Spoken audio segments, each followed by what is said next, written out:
The topic I'm going to be speaking on this late morning is, where are things headed right now, and will there be a deal of the century?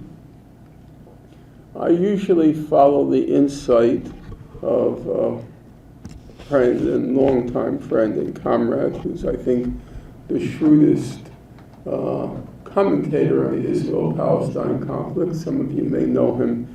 His name is Muin Rabbani. And how many people know Muin? Oh, surprised. And Muin has been very skeptical that there would be a deal of the century, because he said, and it seemed correct to me, he said that typically when there is a plan, a deal, there are always leaks. The plan says this, the plan says that. That's the way the powers that be, they prepare you for what's coming, these so-called leaks.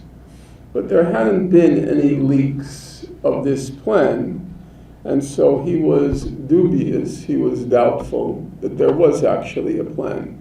It was just more Trump administration hype.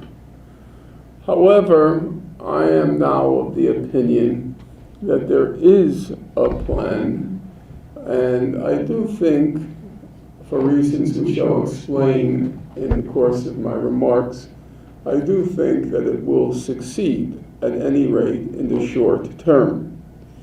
So, the first order of business is to try to explain why there will be a plan. And then, secondly, what does the plan consist of?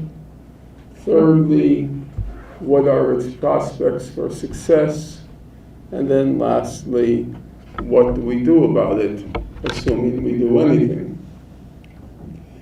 The main factors which, in my opinion, make a plan likely, a so-called deal of the century, are, first of all, and the most important factor, in my view, the driving factor, or what's sometimes called the prime mover.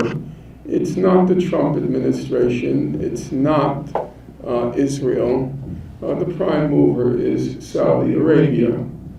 They want the plan, basically because they've now suffered two major setbacks, indirectly in Syria, directly in Yemen, and that makes the Saudi leadership very uncomfortable about the prospects of the Iran-led axis, if you want to call it, in the Middle East. On top of the Syria and Yemen setbacks, there was the unexpected and colossal, at least in the short term, debacle of the Khashoggi affair, which led to a lot of negative feedback in the United States, and at some point it led to a congressional resolution bearing on Yemen. So the Saudis have a major stake in trying to achieve some sort of resolution of the Israel-Palestine conflict, so as to enable them to engage in an open alliance with Israel and the United States, which is what the Saudi regime has coveted for a long time, to make the covert alliance an overt alliance, and to make the regional conflict more rational. That is to say, it doesn't have to occur under the table or behind doors. It will unfold before our eyes. The second factor is that Netanyahu has now gotten his electoral victory, and so he can basically carry on as he pleases without fear of political repercussions. Mr. Netanyahu is very much a political animal. His only reason of being is to stay in power. And now that the elections are over, he's sort of freed up to do, at least in the short term, as he pleases. Then there are the two Palestinian factors. In the case of the Palestinian so-called authority, the factor is a major financial crisis. Now, the financial crisis of the Palestinian Authority is different than, say, the Khashoggi factor in Saudi calculation. The Khashoggi factor was totally unpredictable, and I'm sure Mr. MBS was shocked by the international reaction, because in his mind, of course you kill your opponents. That just comes with the turf. So he couldn't quite understand, he couldn't quite grasp why there was this brouhaha as a result of him killing all of one journalist, which seems like small change in the Saudi calculation or the Saudi balance sheet. The PA financial crisis, however, was not an accident. It's been carefully engineered over the past couple of years. There was the defunding of UNRWA, then the defunding of USAID, the organization called USAID, until the only thing that the U.S. now funds in the West Bank is the security cooperation, as is called, or security collaboration, as it would be more properly called. And the purpose was very calculated and very clear. It was to soften up the Palestinian Authority, to basically tell them that if you don't cooperate, you're finished. And we'll get to what they will likely do, but as I said, in my view, that was carefully engineered. On the side of Hamas in the Gaza Strip, it's not quite the same.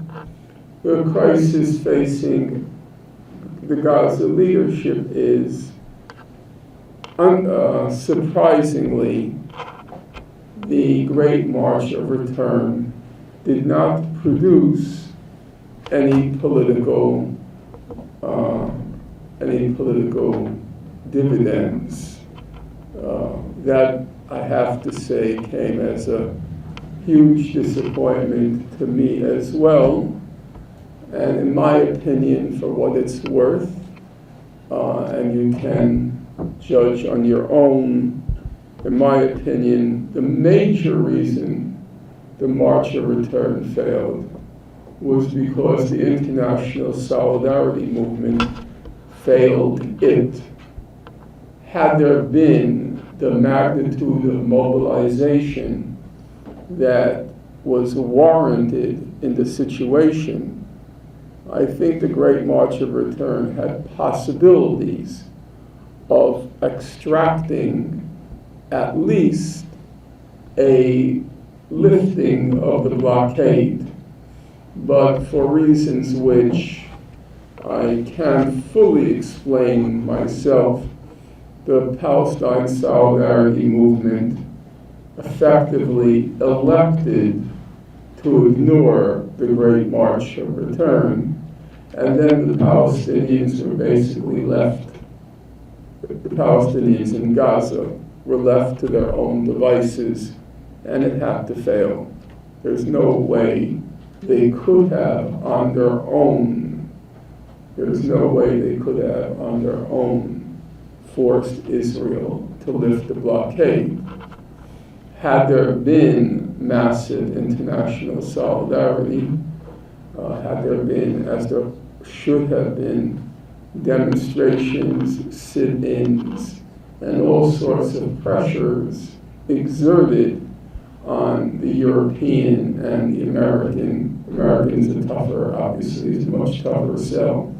But at least among the Europeans, there was a possibility of exerting pressure, but it didn't happen. So Hamas is now in the desperate situation of has to show the people they got something for their huge sacrifices the past year and couple of months. And two, they have to show something for their leadership to continue. So that leaves the major and minor regional actors, the Saudis, the Israelis, and then the minor actors, the Palestinian so-called Authority and Hamas. And that just leaves the United States. And the U.S. is a little trickier. So what stake does the U.S. have in all of this? I will get to that in a moment. What will the plan look like? Well, I will speculate now, and then you can judge in a few months' time whether I was a prophet or a fool. In my opinion, the plan will be a combination of Ariel Sharon's Gaza disengagement plan and Netanyahu's, what he calls, economic peace. So first of all, what was Ariel Sharon's disengagement plan? The plan, as was later explained by his senior advisor, Doug Weissglass, the plan basically was Gaza for the West Bank. At that time, it meant there was a lot of pressure by the international community to negotiate some sort of end to the conflict. So what Mr. Sharon decided to do was, we will disengage from Gaza, show the international community that we are acting in good faith, we're ending the occupation of Gaza, and in return, to be given a free hand in the West Bank. That if you can appease international public opinion by giving up the Gaza, then the pressure by the international community to do something in the West Bank as well will be diminished. So it was basically, the formula was Gaza for the West Bank. The second aspect of the plan, as I said, is the strategy that's long been advocated by Benjamin Netanyahu, namely what he calls an economic peace.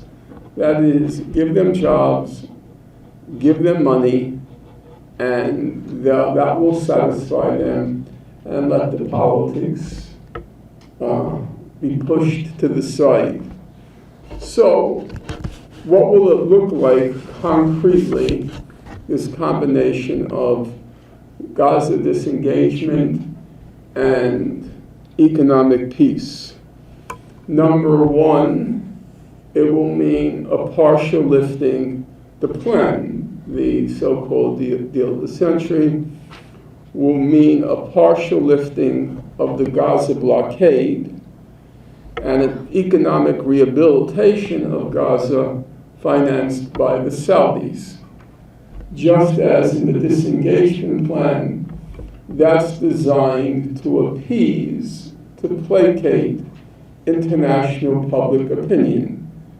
The focus of public opinion currently is that illegal, immoral, inhuman siege of Gaza, and now Israel will announce to a great fanfare that we are partially lifting the blockade, And then the Saudis will come in to save the day by saying we're giving several billions or even possibly in the tens of billions of dollars to rehabilitate Gaza.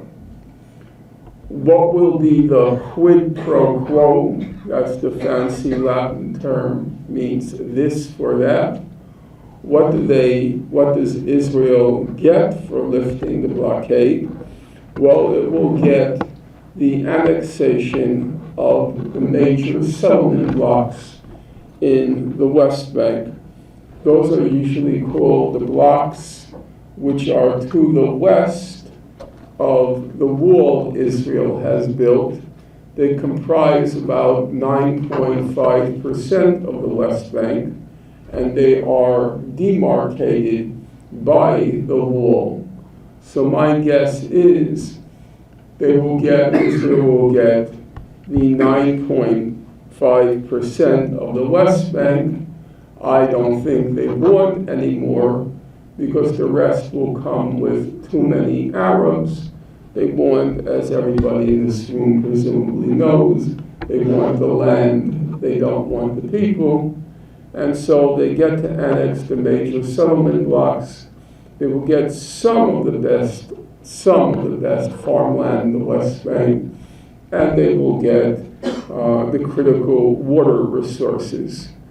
When the major settlements were built, they weren't built by accident or by happenstance. So one of the Israeli hydrologists once commented, if you want to know where the critical water resources are, just look where the settlements are built. The water resources are right beneath those major settlements. So they'll get the water and they'll get some of the best farmland, but they won't get the Arabs, which is their main negative concern. Israel will continue to maintain the Jordan River as what it will call its security, or that it does call its security border, and the West Bank Palestinians will get some kind of self-rule with future political options left open, which is basically the Oslo formula, but just extended. There have been so-called leaks of the plan which say the Palestinians will get a state. I don't believe that's at all plausible. They will just get continued so-called self-rule, and they too, like Gaza, will get several billions of dollars in aid from the Saudis, as won't shock anyone in this room. That's the carrot, the bribes to the Palestinian Authority. So far, the Palestinian Authority has said no, no, no. But for anybody who knows the history of the Palestinian so-called authority, I know this is not proper to say in the era of the Me Too movement, but when it comes to the Palestinian so-called authority, no, no, no means yes, yes, yes. They will almost certainly grab the money, because that's all they're about, and they will sign on to any agreement. So who are the winners and who are the losers in this plan? Let's first look at Israel.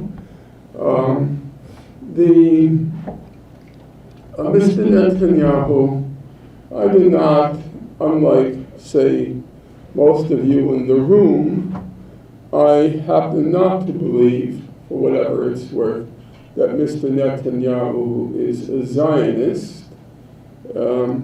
He is a Jewish supremacist, he is a racist, he is obnoxious, and he is a loudmouth. He's not the kind of person you would want at your dinner table at any night in the week.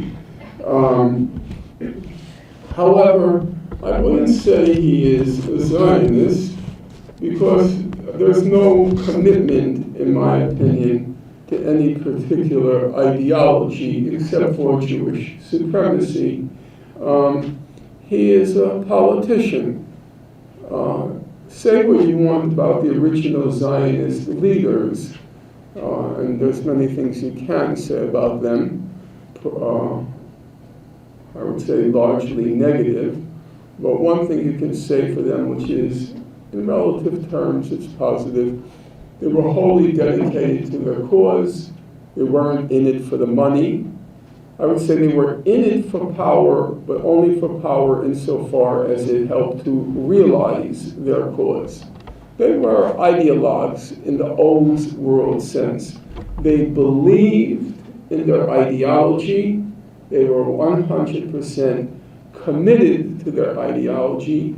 They gave of themselves 100%, and they lived relatively austere, simple lives. That's not Mr. Netanyahu. I don't think he believes in any ideology except preserving power. And along with preserving power, true, it's a Jewish power, but that doesn't make you a Zionist, that just makes you a Jewish supremacist. As a politician, he takes advantage of moments, exploits moments. That's what a politician does, to take advantage of every opportunity.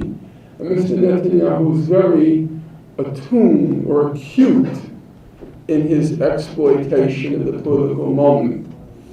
There are only a few people in this room old enough to remember the first Intifada. The first Intifada, between December 7th, 1987, and you could say, in my opinion, it ends August 2nd, 1990, with the Saddam Hussein's invasion of Kuwait. The first Intifada gave Israel a lot of trouble.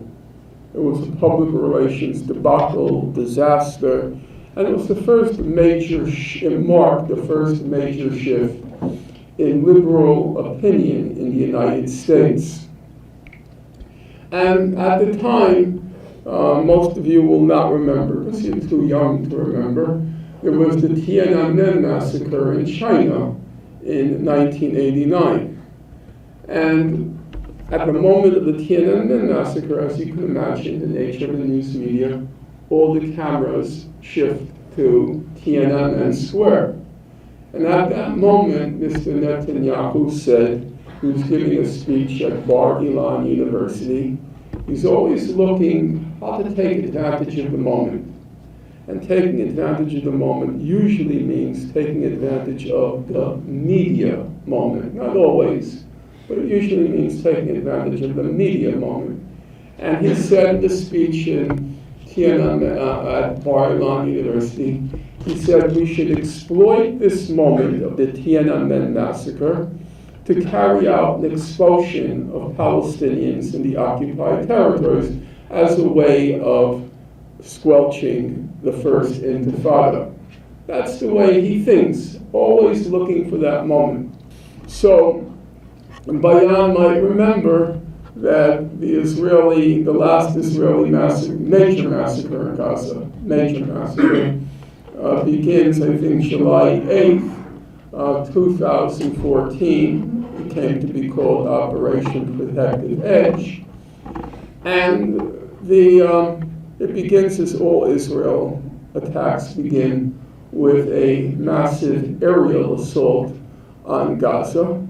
And there was a big debate about whether or not this air assault should be continued as a land invasion, because land invasions have proven very tricky for Israel.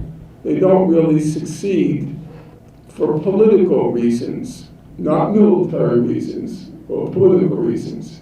The reason is it's impossible to take out what are called these short-range missiles. In the case of Gaza, they're not missiles, they're just fireworks. It's impossible to take them out by aerial attacks. You have to go in on the ground and disable them. And as Israel learned in the case of Lebanon in 2006, it's very hard to do it. Once you get involved in that land invasion, to try to disable those short distance rockets, it just doesn't seem to work for Israel. Lebanon was a complete disaster in 2006. The Palestinians in their own way have learned the Hezbollah strategy. And so there's a fear, you go in, but you won't be able to get out. Because those so-called rockets will keep firing, and then the political pressure begins to build. What are you going to do about it? What did Netanyahu do? He held off on that land invasion. He held off, waiting patiently, what should I do? Because the aerial assault is not working. And then on July 17th, most of you will surely have forgotten, the Malaysian airliner was shot down over the Ukraine. And the moment the Malaysian airline was shot down over the Ukraine, all the cameras turned to that scene.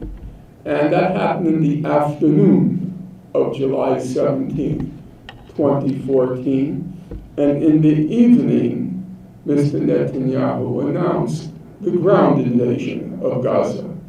He was hoping that the cameras are in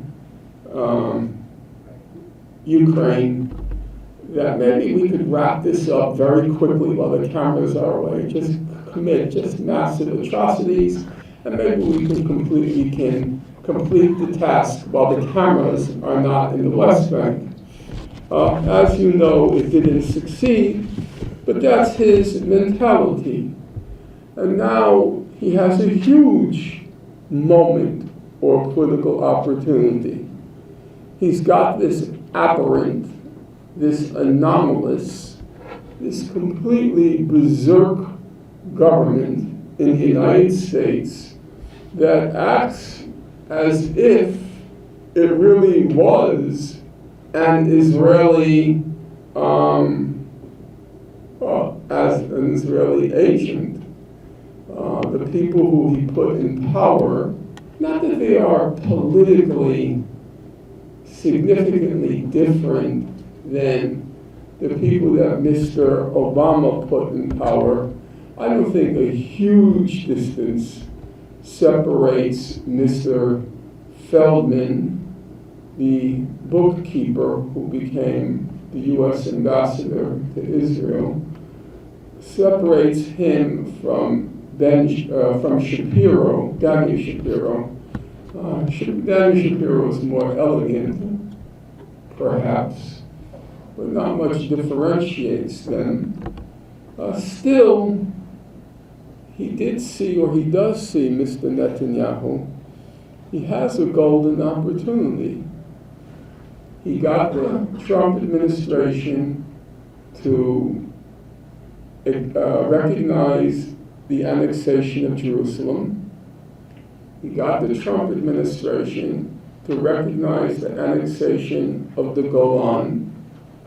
He got the Trump administration to defund UNRWA, the United Nations Relief and Works Agency, the main humanitarian organization working with the refugees.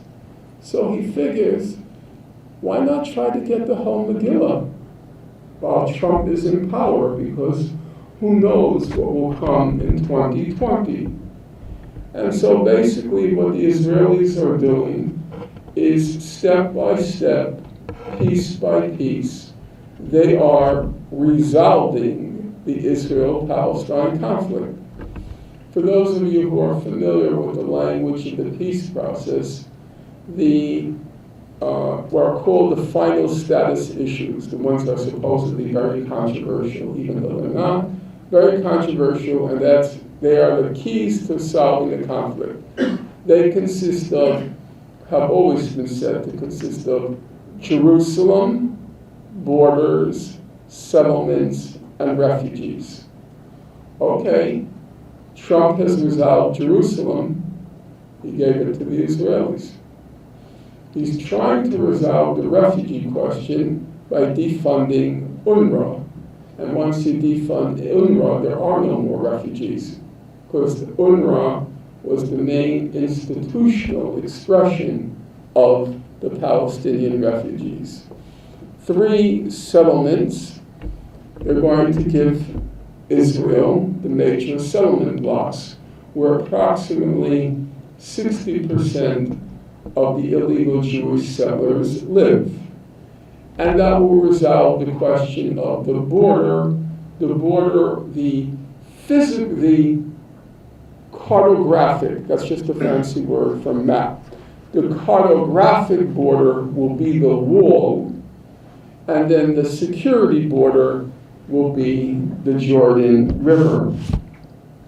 However, Mr. Trump is a kind of aberration in American politics, and he doesn't carry any moral authority. So it's quite easy to imagine that if a Bernie Sanders is elected, and it's a reasonable, though far from certain possibility, if Bernie Sanders is elected, he will return to all the old U.S. positions, that there has to be 2 states, has to be resolved negotiations, and so forth. So you might legitimately ask the question, if I'm right, and everything that Israel wins may come and go with Donald Trump, why would Mr. Netanyahu give anything right now? Because he's in the best position, or Israel's in the best position it's ever been historically since 1947. And why would he give anything? And there I think the key is the Saudis. Because if there's an open alliance between the Saudis and Israel, it will be Israel's biggest diplomatic victory since Camp David in 1978. Most of you are way too young to remember, but up until Camp David, really up until the June 1967 war, but it lasted, there was a kind of political lag, up until the first Camp David agreement under President Carter. Egypt was the leading power in the Arab world. Now, it's very hard to believe that now, but in the 1950s, under particular Gamal Abdel Nasser, Nasserism was the reigning radical ideology in the Arab world, and Egypt was by far the weightiest power in the Arab world. That all came to an end with the June 67 war, and after the June 67 war, Egypt was seeking, under Anwar Sadat, was seeking an open alliance with the United States, thinking that the U.S. would save them, save Egypt. And in 1978, there was the huge, unprecedented diplomatic victory for Israel and the United States that Egypt was no longer part of the Arab world. Egypt had now joined into an alliance with the United States and Israel. That was by far the biggest diplomatic victory Israel had achieved to that date.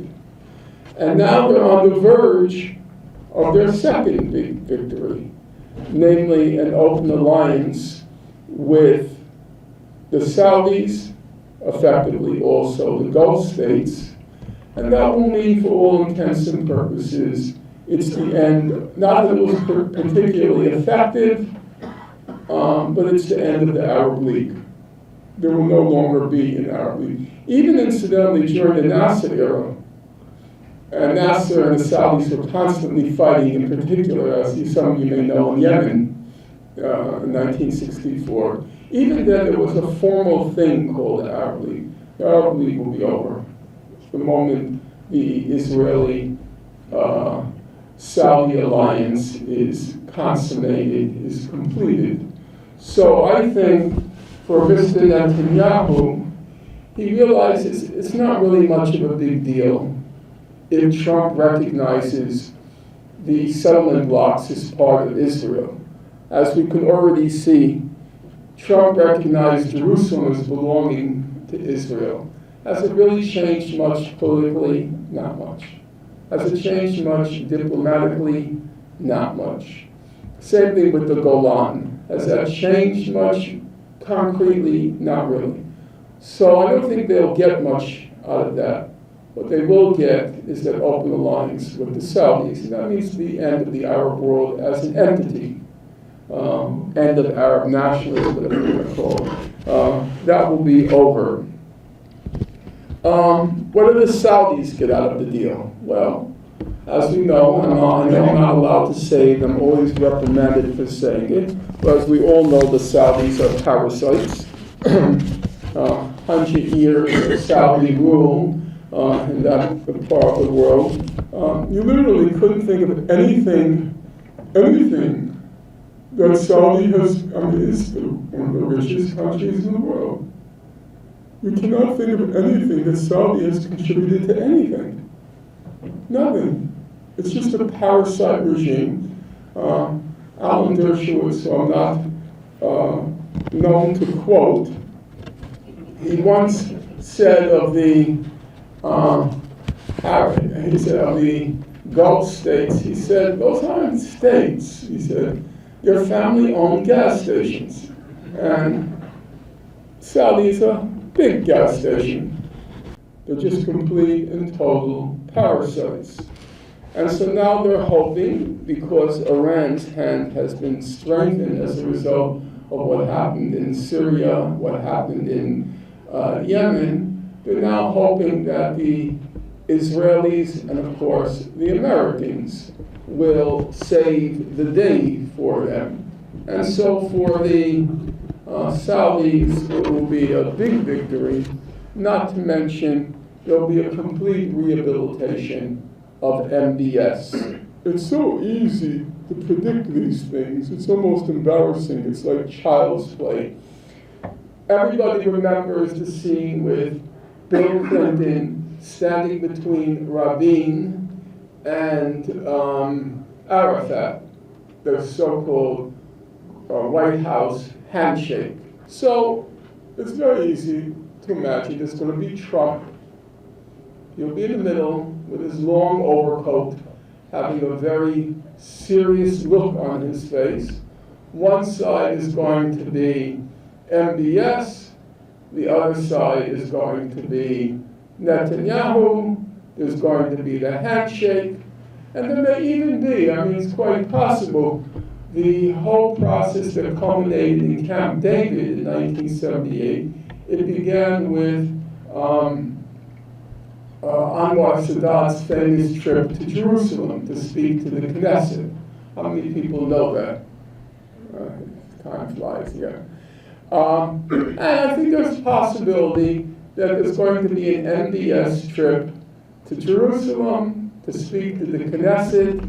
It'll just be a replay. I once asked a German friend of mine, very brilliant woman, I asked her, do you think Hitler was,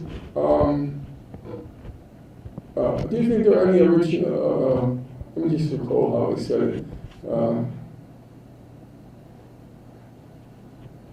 Do you think there are any original ideas in Mein Kampf? And she replied to me, Hitler was not clever enough to be original. It's very hard to be original. You can be good at what you do, but being original. Mr. Trump, Mr. Jared, MBS, they're not clever enough to be original. So just be a replay of the old scenes. I'm sure everything is already being choreographed. There is going to be Trump, like Clinton. Behind them will be Jared and Ivanka.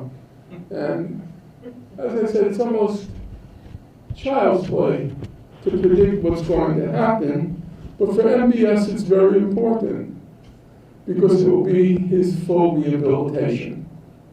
I'm sorry to say I like Bernie Sanders very much, and there are a lot of principled people now hanging around in the political sphere, but I think everybody's going to support it because it will look like it's a fair deal. And everybody wants Saudi to be aligned with Israel against Iran. That's going to fly. So it will be the full rehabilitation of MBS after the Khashoggi debacle. And we can disagree. That's why God created multiple and not one brain. I think he will get a lot of support from the Palestinians because he's going to pour in a lot of money. He, meaning MBS, will pour in a lot of money. People are desperate there. In the case of Gaza, anything above what they got now, they will be happy with. In the case of the West Bank, and people can disagree with me, and I admit I've not been there since 2004, but I have good intuitions. When you're close to something intellectually and emotionally over a period as I have for 35 or 40 years now, I don't even know anymore. You know how the people think. The West Bank is completely corrupt, and everybody just cares about. I'm not faulting them. I can understand it. But people have become despondent, distraught about politics, cynical about politics, and now it's every man for himself. There are some pockets of resistance, but we shouldn't fool ourselves. There is very little in the way of resistance in the West Bank. It's very easy to see, because for those of you who remember, who's nobody in this room, I think, except a couple, the first Intifada, it began in Jabalia camp in Gaza. It then almost immediately spread to the West Bank, because they were one. It's like spreading from the Bronx to Queens, or the Bronx to Brooklyn. It was one. It was spiritually one, politically one, geographically close to one. Geographically it was one at that point. So it was one. The most noticeable thing about the Great March of Return, the West Bank's completely indifferent. Nothing spread. I think there's more resistance in Brooklyn than there is in the West Bank, or support for the Great March of Return. So we shouldn't have illusions, They will take the money. The Ramallah bourgeoisie, Ramallah is among the most expensive cities in the world now. The Ramallah bourgeoisie, the Ramallah NGOs, they're going to take the money, and they'll be praising the Saudis. You may not like to hear that. Gaza, slightly different because the situation is so desperate there that I can't say anything. It's not in my power, and not just because Bayan is here. It's not in my power to say anything critical of anything the people of Gaza do. I will not criticize anything they do. They have the right to do whatever they do because they've been crucified, they've been nailed to the cross since January 2006. So I think they will also. We can disagree. Well, let me just return to the Trump administration, because I was moving a little too quickly here, or jumping ahead of myself. Israel gets the open deal with the Saudis. What does the Trump administration get? The Trump administration gets two things. One of Mr. Trump's goals has been to peel away Jewish support for the Democratic Party and to bring over Jewish support to the Republican Party. There's a good chance if he pushes through this deal, he will get a large, he will not win the majority of Jewish electoral support and money support. He will get, though, a large amount. If he pushes through the deal, which is basically an Israel agenda,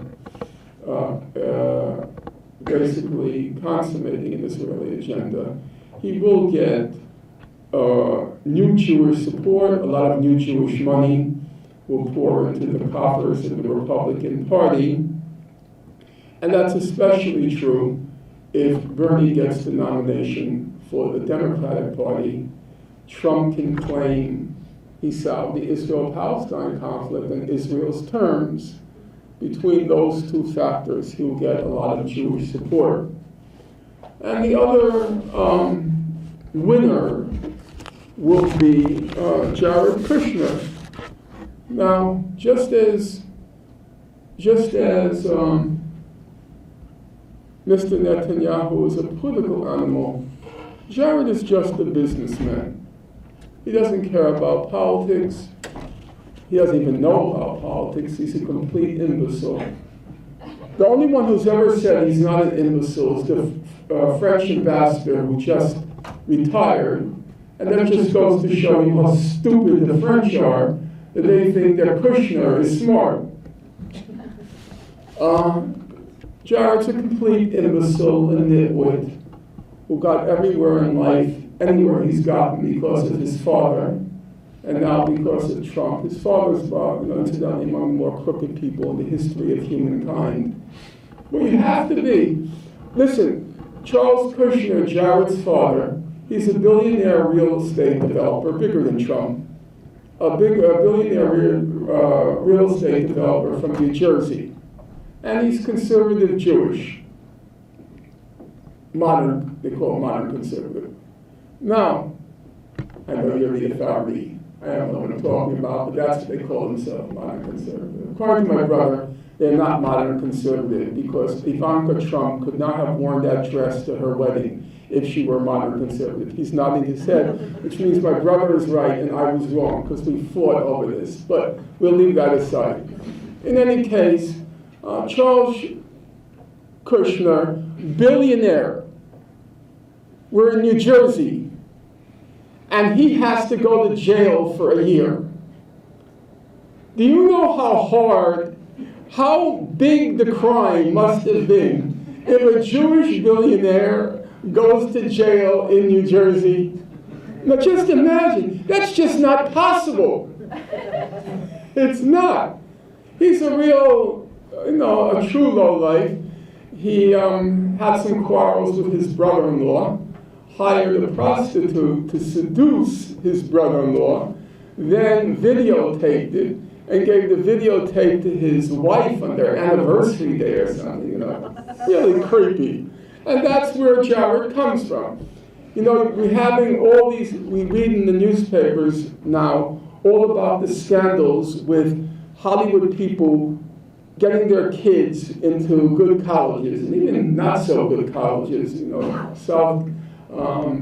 Southern, it's not a great school. I mean, if your kid couldn't have gotten into that without cheating, you're not Jewish. But that's, leave that aside. In any event, how did Jared get into Harvard? He got into Harvard because the year he applied, his father gave $2.4 million to Harvard. And it's very interesting that in all the commentary about the corruption of the college application and college admissions process now in the United States because of the scandal with the Hollywood people, nobody mentions what's the most obvious case of a scandal with college admissions. It's Jared Kushner. You ask any of his teachers, any of his fellow students, they all say he didn't have the grades. He didn't have the SAT scores to get into Harvard. He got it because of his father. He's a corrupt little brat. He's the kind of kid who, when he went to sleepaway camp, I hope everybody in the bunk beat the shit out of him. Okay, let's keep that up. Okay, so just like Netanyahu is a political animal, Jared is a business animal. Anywhere he goes, anywhere he travels, all he sees is real estate development. And for him, this is a godsend. If he can consummate the deal, then the whole Gulf is going to become his playground. MBS is going to be indebted to him for life. And he's going to do probably what every son wants to do. He's going to top his father. He's going to now have the whole Gulf as his playground. And that's all he's thinking about. All I have to do is this favor for MBS, and it's just dream come true. The whole Gulf will be his domain for developing real estate. And that's all, the only thing he only cares about. Same thing with Ivanka. They don't care about politics. I mean, the idea they care, it's just ridiculous.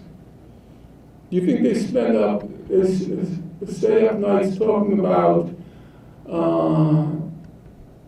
politics? They're talking about money. So Jared will be a major beneficiary.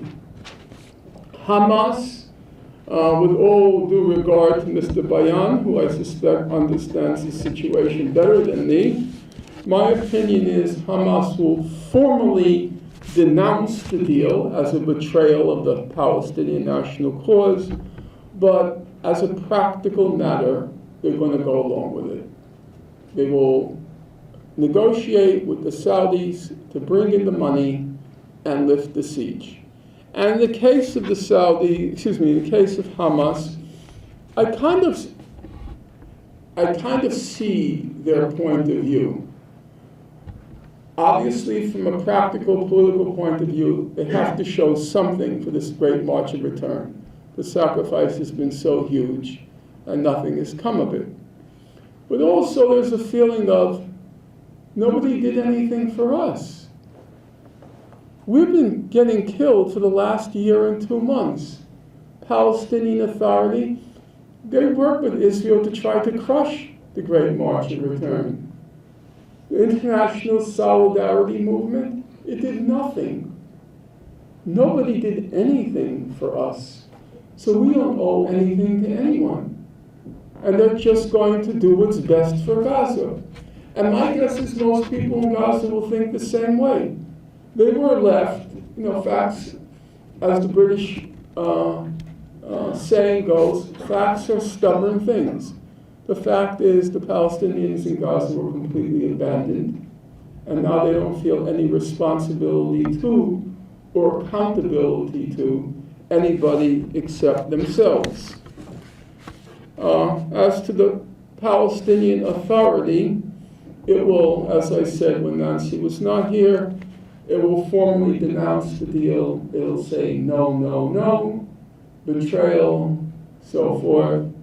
And as I said, Nancy, it may not be the correct thing to say in the era of the Me Too movement, but when the Palestinian Authority says no, no, no, we know it means yes, yes, yes. And all they want is the money, and it's, again, child's play to predict what's going to happen. What does the Palestinian Authority always say? The reason we're engaging in security cooperation with Israel is that the Palestinians in the West Bank don't want the Palestinian Authority to collapse because then there will be anarchy. And so they will defend the continued security cooperation and, of course, taking the money from the Saudis on the grounds that this is what the people want. And if we're honest about these things, away with all illusions, I think a large number of Palestinians in the West Bank will want that. They don't want the authority to collapse because they are fearful it could turn into Libya, or some other godforsaken place where the United States went in, smashed everything, and walked out. And they want the money. They want the money. So I think that, especially as the West Bank has been softened up in a calculated move by the financial crisis, which was artificially contrived by the U.S. and Israel, I think that they will go along with it. What will be the international reactions? The EU, the European Union, it will not support it formally because they always stand on international law, and the agreement will not be legal for many reasons, but they won't do anything about it. In the US, there will be overwhelming support for it.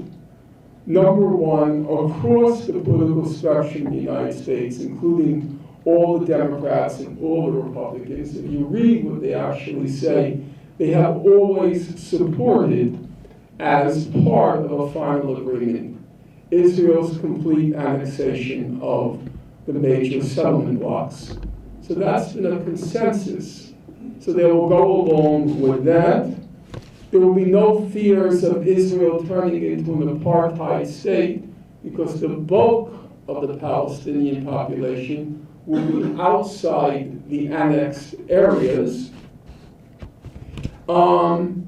And there's going to be broad support, including Bernie Sanders, for an open open Israel-Saudi alliance. Just like annexation of the settlement blocks, across the political spectrum, there's a consensus that Iran is the main enemy in the region and that a Saudi-Israeli-American alliance is a good thing. What are the prospects? Prospects are, as I said, most of what Trump has done, apart from the damage that can't be undone, most of what he's done, I think, will not outlive his presidency because he didn't command the moral authority to make it endure. So annexing Jerusalem or going along with the annexation, it's very easy to imagine if Bernie Sanders were elected, he would say, no, our position is Jerusalem is part of the final status negotiations. And whatever Trump did, will vanish. I do think it will result in a significant improvement in the quality of life in Gaza. That if the Saudis pour in, as they probably will, several billions of dollars, and the blockade is partially lifted, that's it.